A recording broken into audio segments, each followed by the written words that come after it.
The military juntas in Niger, Burkina Faso, and Mali are projecting their authority in one of the most shocking ways. Just recently, it has been announced that these three countries would immediately withdraw from the Economic Community of West African States, ECOWAS, the same bloc that has been threatening to attack Niger and has put stringent sanctions. But what became the reason for such an abrupt withdrawal at this time? Was the pullback mutually decided between all three juntas, or was the decision made separately? Above all, what message does this exit give, and how will it change the broader geopolitical landscape for Niger, Burkina Faso, and Mali? Let's find out. So what has happened? Well, things have changed entirely in West Africa. On Sunday, the military juntas of Mali, Burkina Faso, and Niger made headlines by announcing their withdrawal from the ECOWAS regional economic bloc in a joint statement. It was explicitly said that the decision to withdraw was made independently and with full sovereignty. In other words, the military juntas made it clear that the three countries would make decisions that were in their favor, without having to ask about their next moves. Tensions between the three countries and ECOWAS have escalated following coups in Niger in July of the previous year, Burkina Faso in 2022, and Mali in 2020. Colonel Amadou Abdrahmani, spokesperson for the junta in Niger, expressed the collective sentiment of the withdrawing nations in the statement. Abdrahmani lamented that after nearly 5 decades of membership, Burkina Faso, Mali, and Niger perceive ECOWAS as having strayed from the vision of its founding fathers and the principles of Pan-Africanism. Abdrahmani specifically criticized ECOWAS for its failure to assist the member states in their ongoing struggles against terrorism and insecurity. It meant that the three countries thought the ECOWAS was not fulfilling the objectives for which it was created. Therefore, staying a part of it brought nothing material. This criticism highlights the dissatisfaction of the withdrawing countries with ECOWAS's response to pressing regional challenges. The decision by Mali, Burkina Faso, and Niger to withdraw from ECOWAS reflects their disillusionment with the organization's effectiveness and its ability to address the urgent needs and concerns of its member states. But what became the reason for the withdrawal at such a time? Put simply, the ECOWAS became a liability rather than an asset for the three countries. Instead of offering benefits, the ECOWAS became a tool to challenge the military juntas in Mali, Niger, and Burkina Faso. Therefore, the tensions between the bloc and the three West African countries were natural and became a major reason for the exit. But there are other reasons as well. The biggest of the reasons is the sanctions ECOWAS has imposed, punishing the general public instead of junta leaders. Mali, Niger, and Burkina Faso pointed to what they saw as inhumane sanctions imposed by the group to counter coups in their countries. Accusing ECOWAS of straying from the ideals of its founding fathers and Pan-Africanism, they claimed that the organization, influenced by foreign powers, now threatens its member states and the populations it's supposed to protect. This is quite a strong argument. What's more, in their joint statement, Niger, Burkina Faso, and Mali slammed ECOWAS for failing to assist them in combating existential threats like terrorism, which they cited as the primary reasons behind the military coups that ousted democratically elected governments. They criticized ECOWAS for imposing what they saw as illegal, illegitimate, inhumane, and irresponsible sanctions that violate its own regulations. The junta argued that instead of improving the situations in Mali, Burkina Faso, and Niger, the ECOWAS sanctions have worsened the plight of populations already enduring years of violence. Even these countries are seeing ECOWAS as a bloc no longer interested in improving the regional countries. Earlier, Niger tried to have a meeting with ECOWAS, but ECOWAS claimed its delegation could not visit Niger due to a flight problem. Niger's junta saw it as an opportunity to hold the bloc accountable for its response to the coup in the country.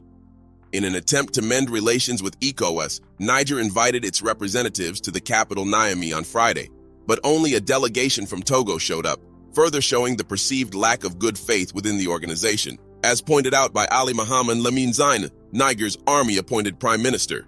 Cheda Nwanze, an analyst at the Lagos-based SBM Intelligence geopolitical research firm, viewed this withdrawal as a sign of declining influence for the traditional superpowers in West Africa, particularly France and Nigeria. Here's a reminder to please like and share the video and subscribe to our channel to watch more videos on Africa's geopolitics, economy, and changing landscape. Let's continue now. But what does this withdrawal mean? Well, getting rid of ECOWAS will benefit the juntas in the three countries. With this exit, the ECOWAS demand for a shift of power to civilian authorities before the scheduled elections has been dissolved. What's more, this withdrawal also dissolves the ECOWAS threat to attack Niger if President Bazoum is not reinstated. It's because ECOWAS has lost its authority over Niger, as Niger is no longer a member. When a country voluntarily backs out of a regional group like ECOWAS, it effectively cuts off its ties and responsibilities to that organization. This means all agreements or treaties it previously agreed to as a member are no longer binding. Therefore, with Niger's departure from ECOWAS, it is no longer obligated to follow the organization's rules, regulations, or interventions. Regarding ECOWAS's efforts to restore democracy in Niger, the organization's ability to step in usually depends on its protocols and agreements regarding democracy, human rights, and good governance. However, now that Niger is no longer part of ECOWAS, it could argue that ECOWAS lacks the legal authority to interfere in its internal affairs, let alone militarily invade it. But there would be some brunts of the exit as well. Former Nigerian presidential aide Tolu Ogunlesi weighed in on the ECOWAS clash involving Niger, Burkina Faso, and Mali. He pointed out that this move would mean giving up access to the ECOWAS passport scheme, which guarantees visa-free travel within the bloc. Being landlocked, these three countries would feel even more isolated because trade would become more difficult.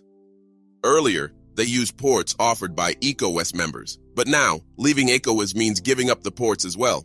This will increase the tariffs on all goods, affecting the economy. He noted that this isn't the first time countries have exited ECOWAS. Mauritania exited ECOWAS in December 2000.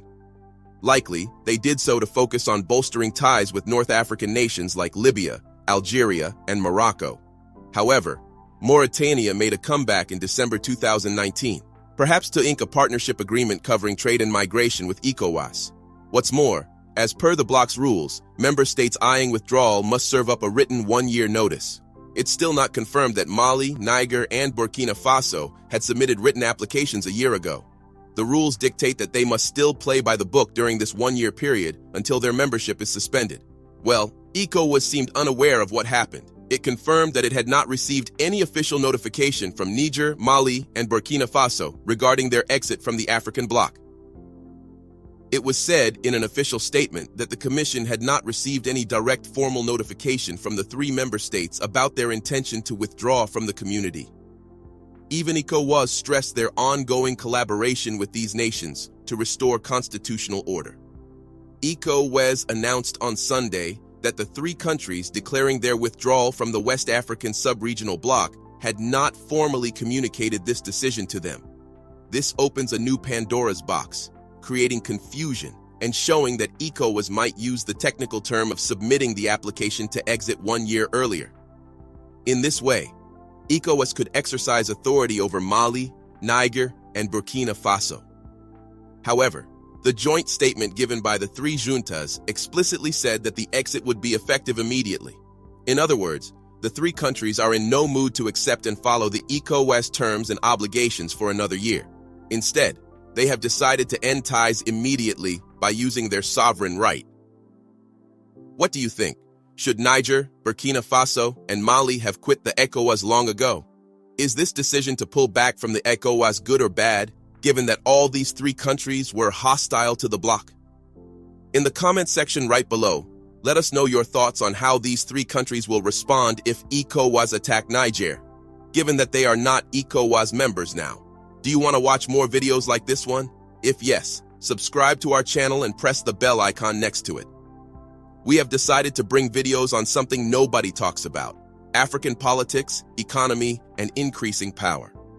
Thanks for watching, and until the next video, stay tuned. Tell us what you think in the comment section. Like and share the video, and subscribe so that you don't miss any of our African videos. It's the best way to support us.